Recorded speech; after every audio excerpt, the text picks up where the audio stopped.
Hello, 8th grade. Today you have your very own lesson because this is something that we talk about in your book, but we don't talk about it in 7th grade's book, so they can learn it next year. You guys are the special ones who get to learn a very special lesson all for yourself today. So 8th grade, this one's just for you. Today we're talking about verbs are being either active or passive. Now, we talked a little bit earlier about verbs being transitive or intransitive. What makes a verb transitive? It has to have an object in the sentence. Something has to receive the action that's happening in the sentence. If I was to say, I ate pie, I'm the subject, ate is my verb, I ate what? I ate pie. So that's my subject, verb, and direct object. Pie is receiving the action of the verb. I ate something, I ate the pie. So that's very important to remember. When verbs are transitive like that, meaning they have a direct object, they can be active or passive. So if we have a sentence that says Mark hit the baseball, that verb is actually an active case verb because Mark, which is your subject, is doing the action of hitting the baseball. Mark hit the baseball. Our subject is doing the action in that sentence. So that's an active case verb. So active means the subject is doing the action, okay? So get those two concepts kind of nailed down in your head. Active means the subject does the action of the verb. So Mark hit the baseball. That's Mark, who's your subject, and he is actually doing the action of hitting the verb.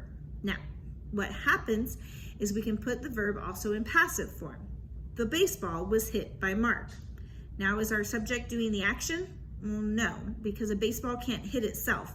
A baseball is just a baseball. It just sits there. It does nothing until someone picks it up and actually does something with it. So the baseball's not doing the action. The baseball's nothing's happening with the baseball. It says it was hit, but the baseball's not doing that. The baseball's not hitting itself. It's not sitting there with a little bat smacking itself. Baseballs can't do that. And if they can, you have probably a very special baseball that could make you lots of money. So the baseball was hit by Mark.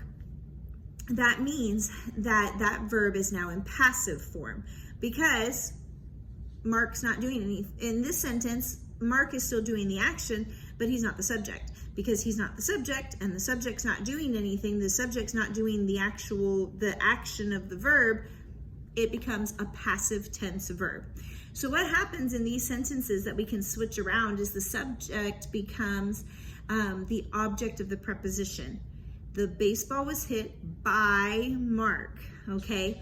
By is a preposition. Okay, prepositions, remember, our clue about prepositions. Anywhere a mouse can go. Under, over, from, for, with, by. All right, those are all prepositions. And when you have a noun following a preposition, which always happens, in this case, Mark is your noun. It is the object of the preposition.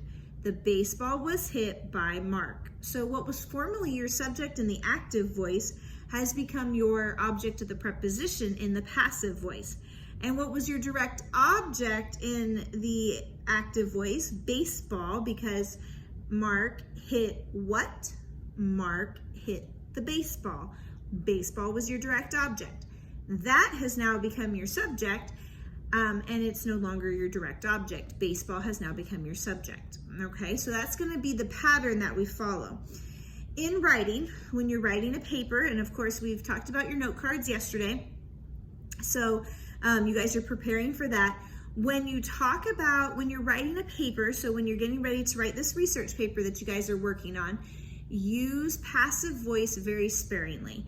Active voice should be mostly what you use. And honestly, when we do sit down to write a paper, we mostly use active voice.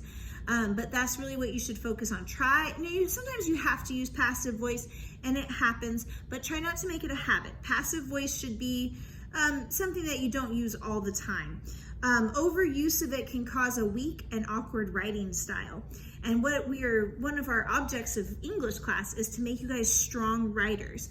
You might not be the best writer. You may never become a bestseller on the New York Times bestseller list, but for an academic paper, you should have a strong foundation and base of writing. So being a passive sentence writer, writing a sentence with lots of passive verbs, just kind of weakens your writing style. And you don't want to have a weak writing style. You want to have a nice, strong one. So you want to use active voice as much as possible. Okay, so let's review. If a verb is an active voice, what's doing the action? The subject. Good, I hope you said that, okay? The subject's doing the action of the active voice verb. Mark hit the baseball. Mark is swinging the bat. Mark is the one making contact. He's doing the action. Passive voice, the subject is not doing the action. The baseball was hit by Mark. Now the baseball is doing nothing. The baseball is just a baseball. It's just sitting there until Mark picks it up, throws it, and takes a whack at it, okay? So the baseball is doing nothing. It is passive voice, okay? That's the difference. You have two exercises. You have exercise A, which is you have to identify, first find the verb, and then tell me if that verb is active or passive. Then in the second exercise that you're going to be doing, you're going to actually look at the sentences that were up there that you did in exercise A, and you're going to swap them around. You're going to make all of your active voice sentences passive, and you're going to make all of your passive sentences active. Remember our clues for that. For instance, the first one, I will help you with the first one, just like I do in class.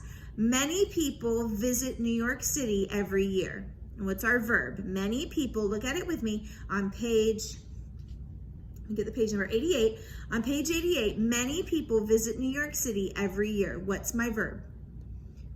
Visit. I hope you said visit. Visit is my verb, all right? Who is doing the visiting? What's my subject? People. Very good. People visit, okay? And so that's an active voice verb because the people are actually doing the action. They are visiting, okay? Now, if we're going to switch that sentence around and make it passive voice, what are we going to do? I'll give you a couple of seconds to answer. I don't want to look too much like Dora, asking you a question. What are we going to do to make that sentence passive? You are correct. What we're going to do is New York City is visited by many people every year. And now the verb is passive. Now there's no one actually doing the action. We've taken it out. So many people visit New York City every year becomes New York City is visited every year by many people. All right, so that's how we change it from active to passive. I hope that helps. Read your blue boxes very, very carefully. Read them well, and go back and look at this video if you need to. Go back and read your boxes again, and practice, practice, practice. That's how you'll get good at this, okay? I hope you guys have a great day. I will see you next time.